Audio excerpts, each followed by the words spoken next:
The exhibit itself is about the history and science and culture of beer and brewing, and then we look specifically about the local story, what the history is here in West Michigan. And the thesis or the argument that we're making with this exhibit is that it's circular. There was a tradition here going all the way back to the 1800s of lots of different local breweries in the neighborhoods around the city making beer for the people of the city. Now, we're just now in 2012 sort of getting back to that same point where once again there's about a dozen different little breweries scattered around Grand Rapids making beer for the people in their neighborhoods. We're still in our infancy here in Michigan, and what we're doing now is breaking ground for the future.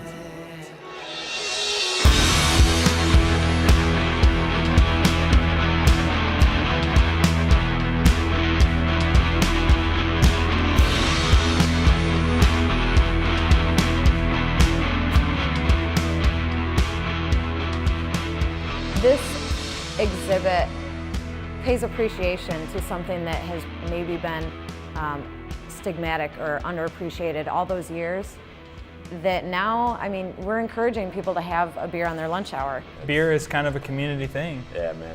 It brings people together.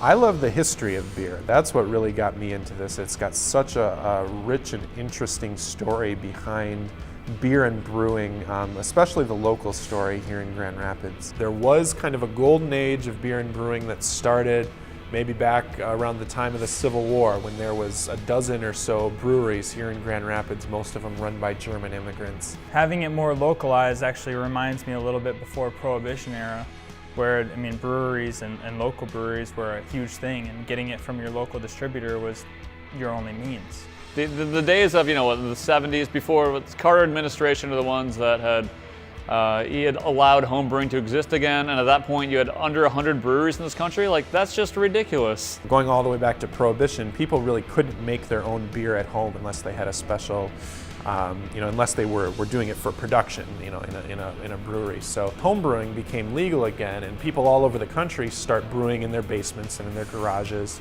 and they start to develop some of these craft beer recipes. Arcadia Brewing Company is an English-inspired American craft brewery. So most of our malts are going to be imported from England.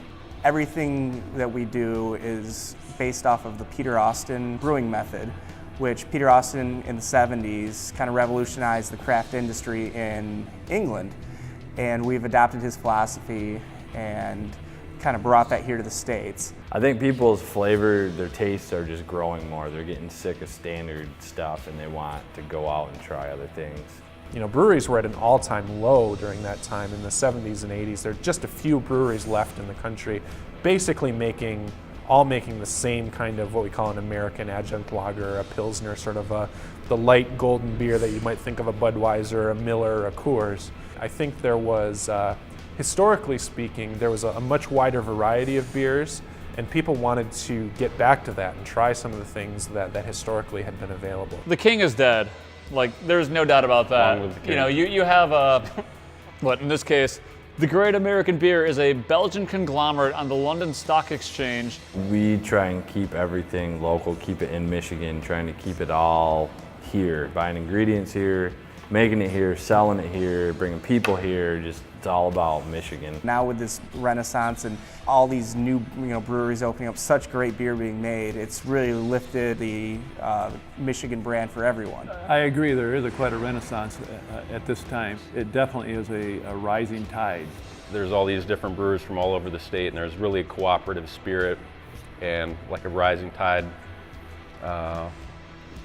floats all boats. I don't know what the saying is, but yeah, basically we're standing on the shoulders of giants. Yeah, absolutely, and it's the brewing culture in Grand Rapids is a combination of different things, and it seems like there's room for everybody. There's room for Founders, which now is one of the largest breweries in the country and still getting bigger, but there's also room for places like the Harmony Brewing Company or the Hideout, which are just sort of small neighborhood places that have a loyal following of people who really enjoy their beer and visit on a regular basis, and there's room for all of those people in Grand Rapids.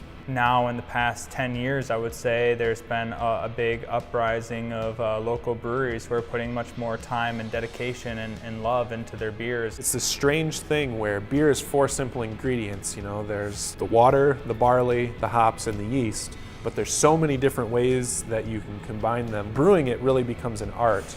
And these guys in Grand Rapids who are doing it really are artists. If I make a harvest and you make a harvest, they're not going to be the same beer. If I draw a dog and you draw a dog, they're not going to look the same. So I think that the appreciation and categorizing it as an art is tying together really well with Grand Rapids and what they're about. It takes a while for this industry to develop from home brewing becoming legal to people brewing at home, perfecting their recipes, and then trying to sort of strike out again into the commercial marketplace and opening new breweries. Coming from such a rich history with Frankenmuth, we pride ourselves on being Michigan's original craft brewery. You can definitely tell in our sales. I mean, people are loving the small places now. They like to go out and try something different. There's small places popping up all over the place. We come from the wine industry, so that's kind of where we started from, but I have so many customers come in. When they find out you got beer, the frown turns to a smile. Hey, you've got a new friend. The way that beer and brewing has sort of energized Grand Rapids, I think is really exceptional. Hudsonville in itself was a dry city for like the longest time, and so I think it was within the last 5 years or so that they actually lifted that, and so like the local, even the local supermarkets were able to start distributing beer. And then it gave an opportunity for a local brewery to open up and open its doors to the public and give a product that was needed, much needed in this area. 3, 4. That's a really beautiful start.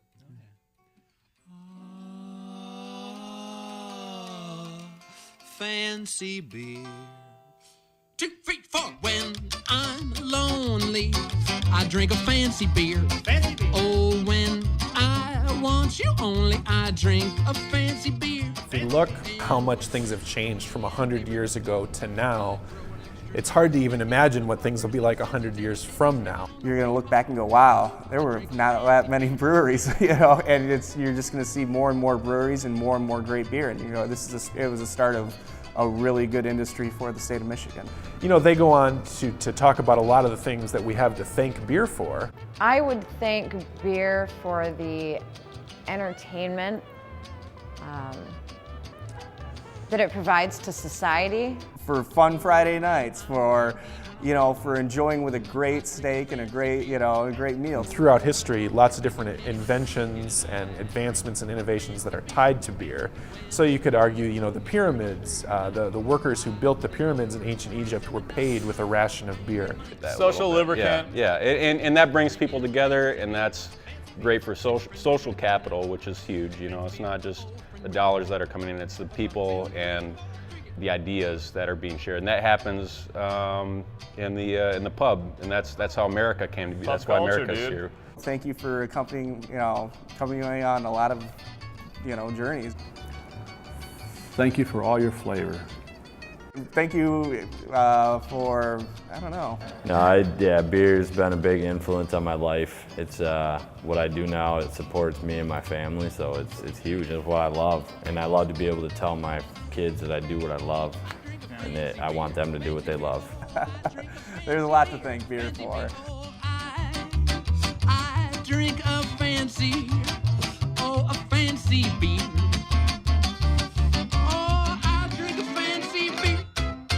Fancy beer. Without getting on a soapbox, I would say thank you, beer. The cause of and solution to All of life's problems. Homer J. Simpson, we're out of it. We need to get some more. Yeah, I'll high five to that. Go Tigers.